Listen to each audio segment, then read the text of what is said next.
faith is and really seeing without question that we need it.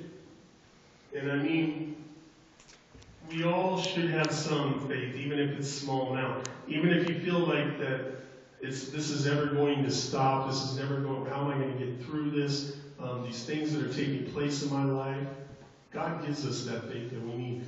We also need to believe in the Creator and the great things that He's done, because we do see the great things that He has done. We look around us, it's evident by the things that are around us of what He's done. He's active and He wants to work in your life. Look, I know that a lot of you have been through some rough things, and I know a lot of you are going through some rough things, but God can deliver you from this. And He allows these things to take place in your life, or orchestrates these things to take place in your life, or allows the enemy to attack you for a reason. Build faith.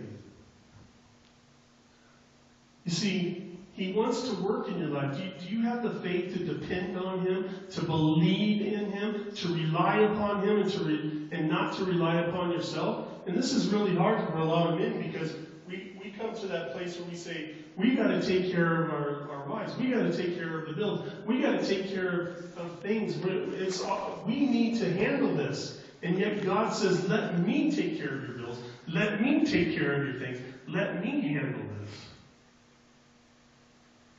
And so, as we're studying this, He really begins to list these men and women of faith from the Old Testament. And He lists them in chronological order as far as their appearances in the Bible, until you get to David and Samuel. And only there does He reverse the order. But the very first to appear on the scene of faith was a man by the name of Abel.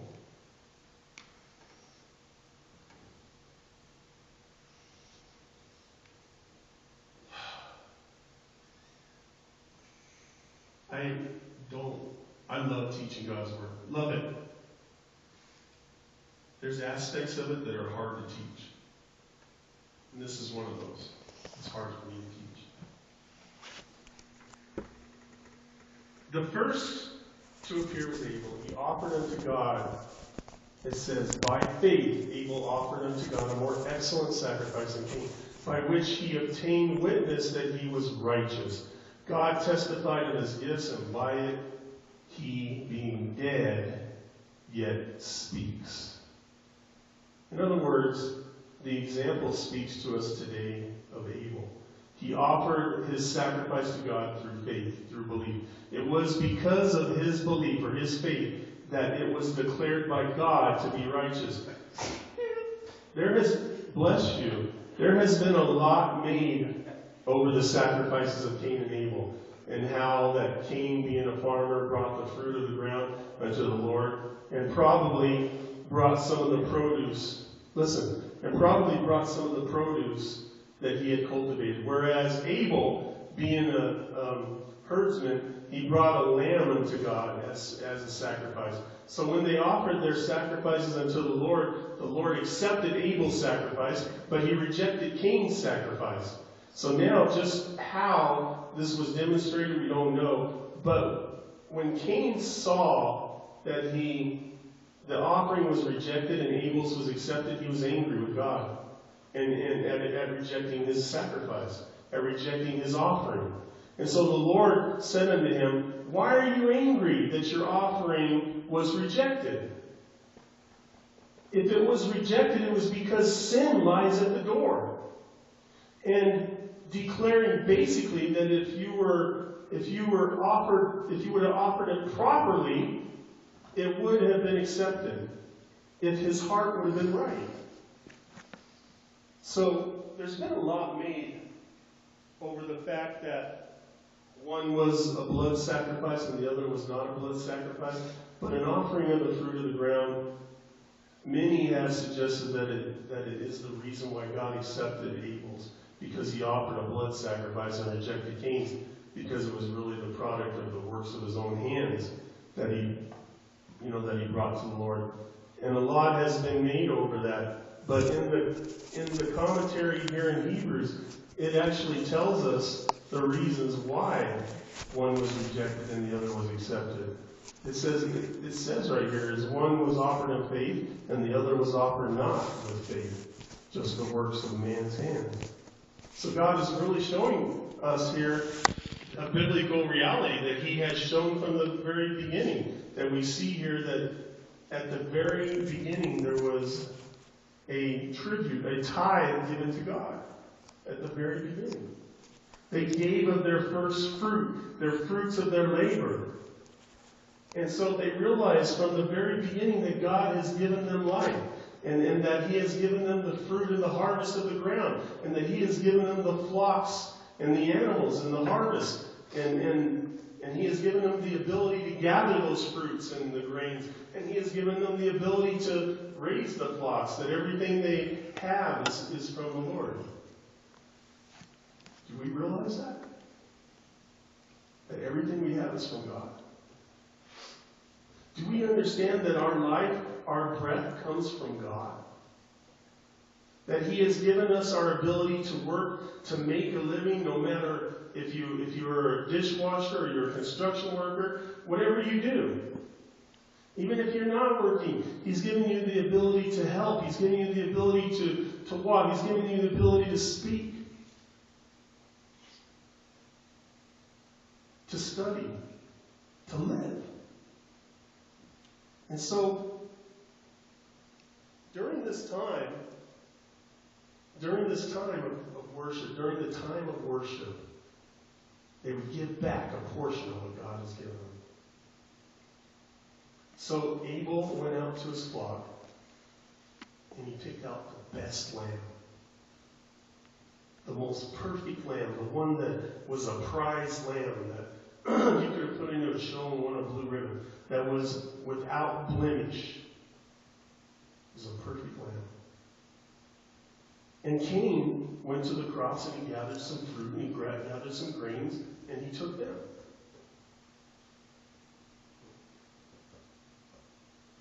Life is more than food and the body more than clothes.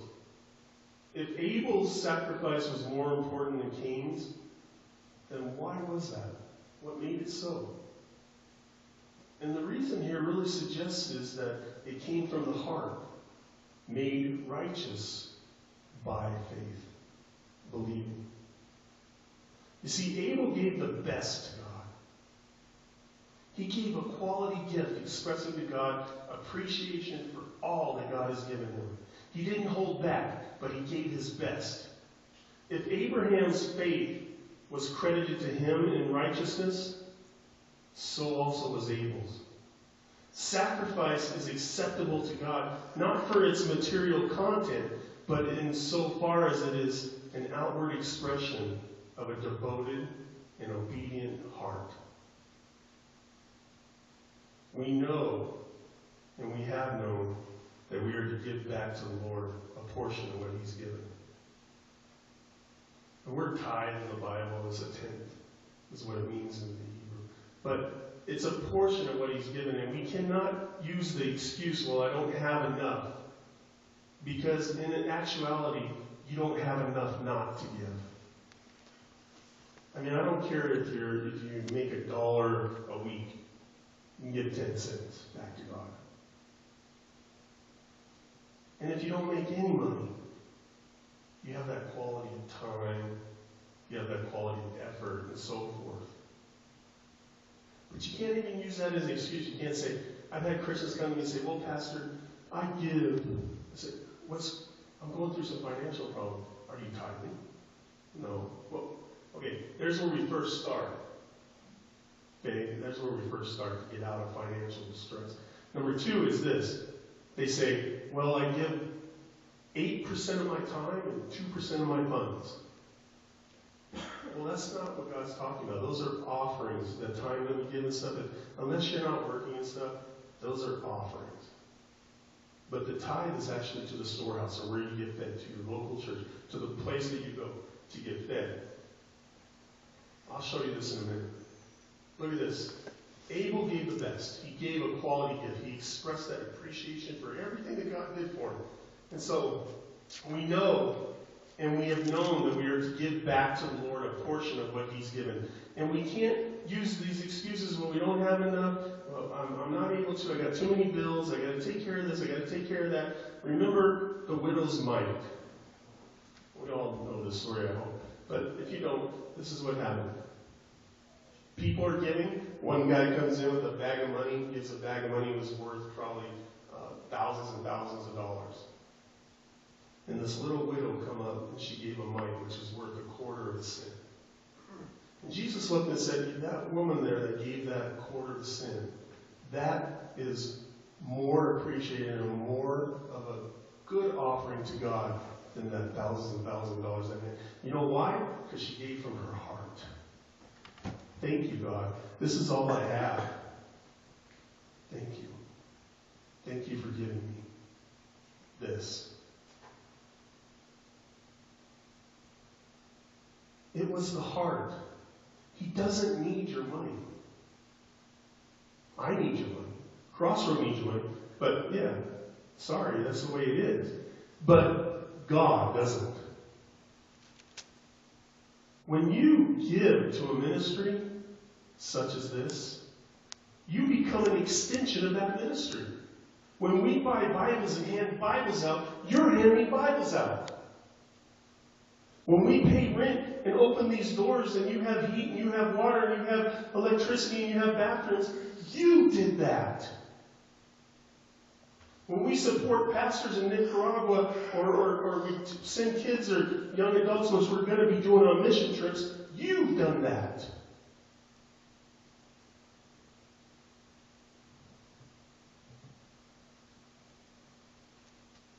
And if that stuff doesn't happen, you've done that. If we can't buy Bibles, we can't pay the rent, we can't support our pastors, you've done that. Look,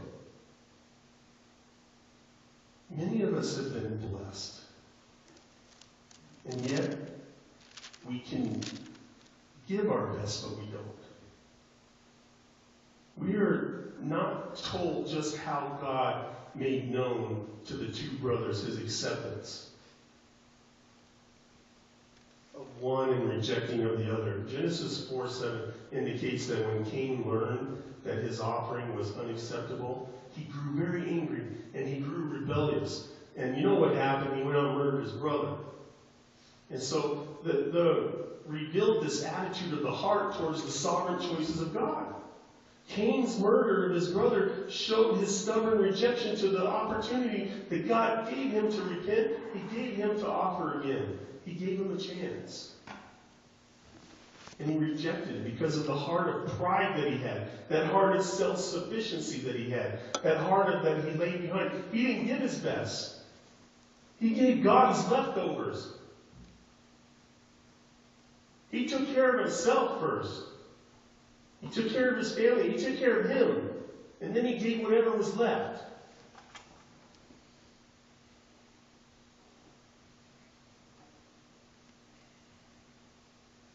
His wants, his desires.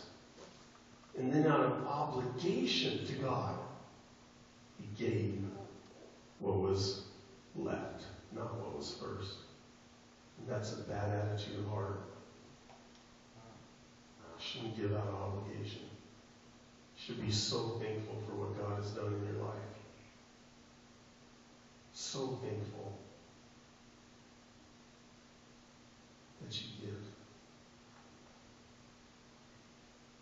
Look, many of you talk their way out of giving their best. Well, I do this, and I help here, and I give to the United Way, and I help the handicapped kids, and I do this and this. That's all great stuff, but again, those are called offerings. That's awesome, but is that your place of worship? Those sacrifices not offered unto God? Look, there was a point in the Old Testament where God came to Israel and said, "Why do you rob me?" And they go, "Rob you? How are we robbing you?" "You're robbing me of the tithes and offerings. I've given you everything. I've given you everything that you have. and I ask for a tenth back. And not only that, but you're not only robbing me of your tithes, but of your offerings. You're not helping those who are in need. You're not giving to these situations that you should give to. And he said this, if. You know what? I love this. This is the only place in the Bible you're going to find God saying, test me. Test me. Try me, he says. Give your tithe. Give your offerings with an open, gracious, joyful heart. And he said this, I will open up the windows of heaven and I will bless your socks off.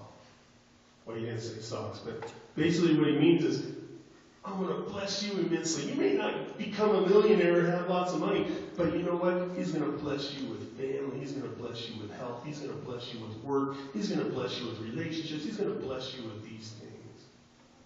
But listen to this. He says, if you don't, I will curse your life. Not part of it, but your life. Look, God is so strong on this that most of the book of Matthew, and when he's on the Sermon on the Mount, talks about this. He says, don't build your treasures upon the earth where moth and rust will destroy, but build your treasures in heaven where moth and rust will not destroy. And the thing is this. Cain chose to believe a lie. The lie that is still very evident today in the church. That one way is as good as another. He took the way that was easiest for him to work out. And the result was that he was rejected. Of course, it's always a lie that one way is as good as another. It's a lie.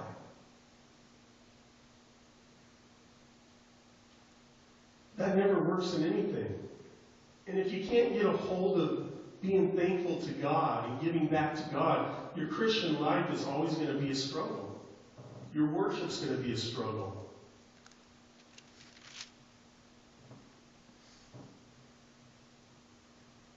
He took the way that was easiest for him to work out, and the result was he was rejected. It's always a lie that one way is as good as another. Always. That never works in anything. Not in nature, not in life, and not with God. But Abel believed God. Abel believed what God had said, the way that God had instituted, and came the way God had outlined. And when he believed God, he discovered a great truth. Can you believe this? Listen, can you believe God is not a liar? He says, test me. He says, try me and see if I will not bless you. Look, I'm totally not into prosperity doctrine. I totally don't believe that the more you give, the more you're going to get. I don't believe that. But I do believe he's going to bless your socks off if you give with a willing heart.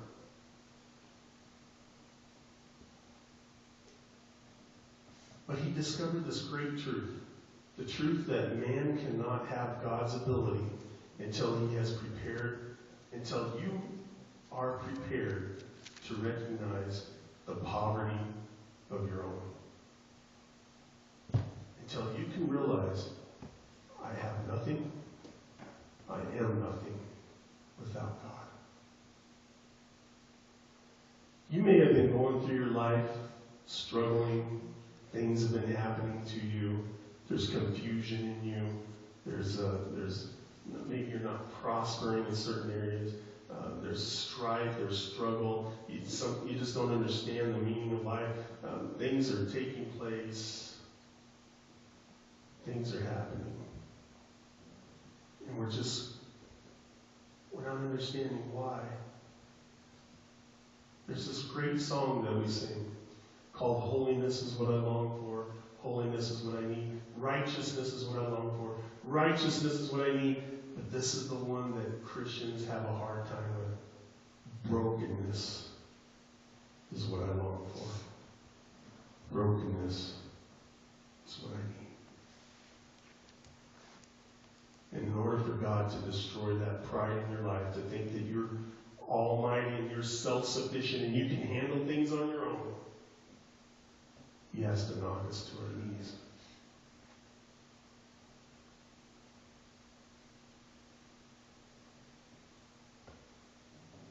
And until we can reach that place where we realize we're nothing without God,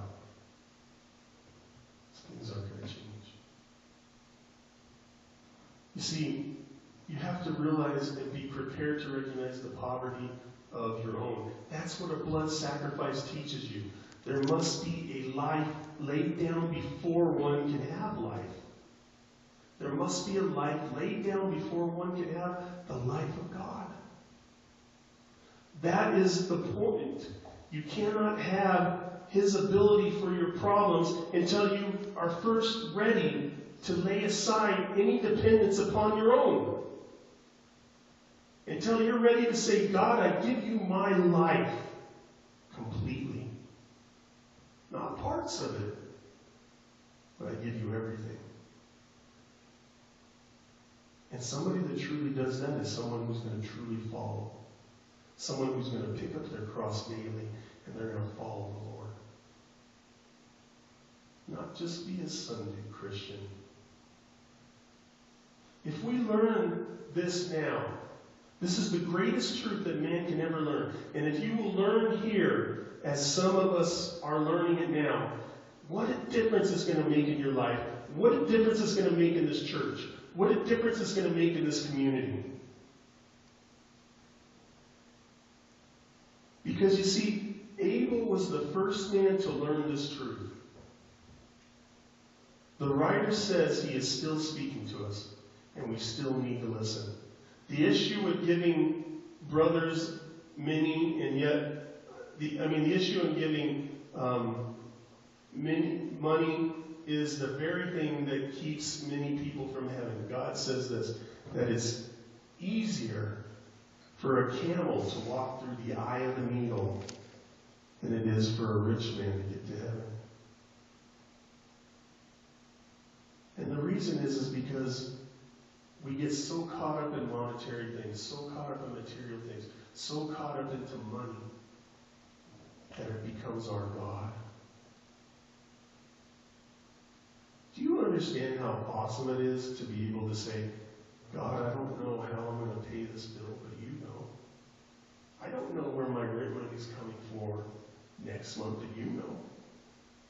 Me and my wife have done that many, many times, and it's always there.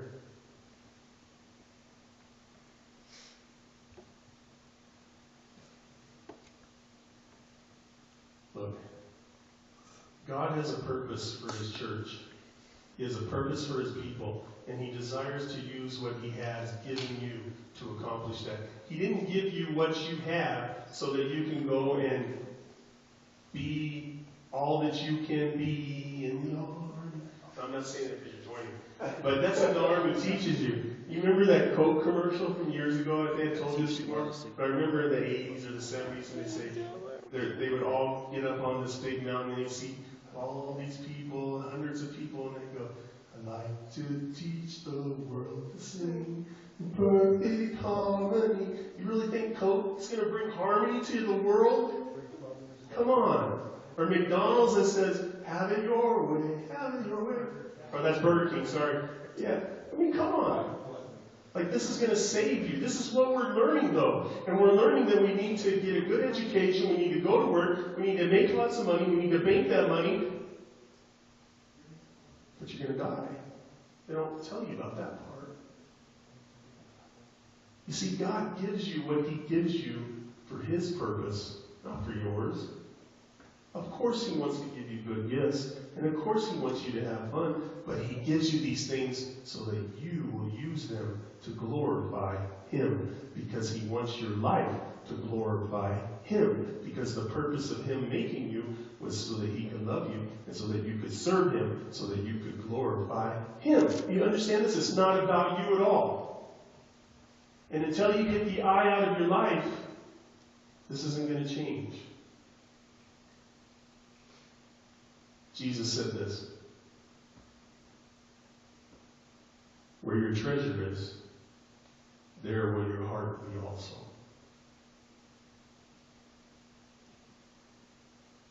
The problem with Cain was that he was not of faith. He didn't truly believe. And his treasure was in the harvest. His treasure was in those fruits and those vegetables and whatever he brought. He wanted them. That was his. Where's your treasure? What is your treasure? What are you putting before God? Where your treasure is, that's where your heart will be. Is it in a relationship? Is it in another person? Did you know that it's wrong to put your wife or your husband before God? To put your kids before God? To put your job before God? To put your fun before God? Where's your treasure? Do you understand that if you make Jesus and God your treasure, He's everything? And that treasure means this. What do people do? I watch Barry see gold all the time. I watch the gold rush all the time. What are they doing? They're out there looking for treasure. They're seeking for treasure. They're working for treasure. They're giving all their times for treasure. You guys are getting educations. You're getting wanting related. You're building this life. So what? Because I want to get paid. That's what I want. You know that there's no job called getting paid? Where's your treasure? Look, we're going to wrap this up right now. The problem with Cain was that he was not a man of faith. Where Abel's sacrifice was one of faith. So that's the basic difference. One believing God and trusting God, and the other not believing God and not trusting God. So all the sacrifices you make without faith is worthless. You can give all you want to that box back there. But if you're not doing it in the belief that you're doing it because not only God told you to, but because you know for a fact that He's given you everything, and you know that He's going to take care of you, and you're thankful for that, then it doesn't mean anything.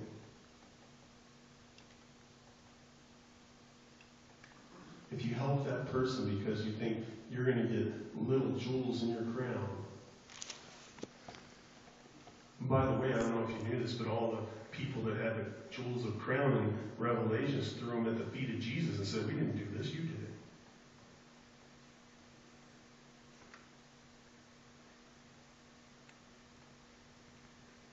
All these sacrifices that we make without faith is worthless. Faith was the quality that made Abel's sacrifice acceptable to God. One was offered in faith, and the other, and because of it, it was accepted. So, I ask you this. Do you have faith when you come to church? Do you give thanks? And do you give God thanks for what He's given you? Giving your best. Not only while you're sitting here, but your best in worship. Your best in reading His Word. Your best in belief. Your best in loving one another. Do you give the best that you have? Or do you give... I shouldn't even say it that way. Do you take care of yourself first? Do you sit there and say, "I wish that fat guy would shut up because I'm hungry"? Well, many people do it. I used to do it when I sat in church and listened to that guy up there. Do you give and then depend on and rely upon and trust on the one that gave you everything? Because if you don't, then you have made yourself your own God. And you think you can do things better than He can. Let's pray.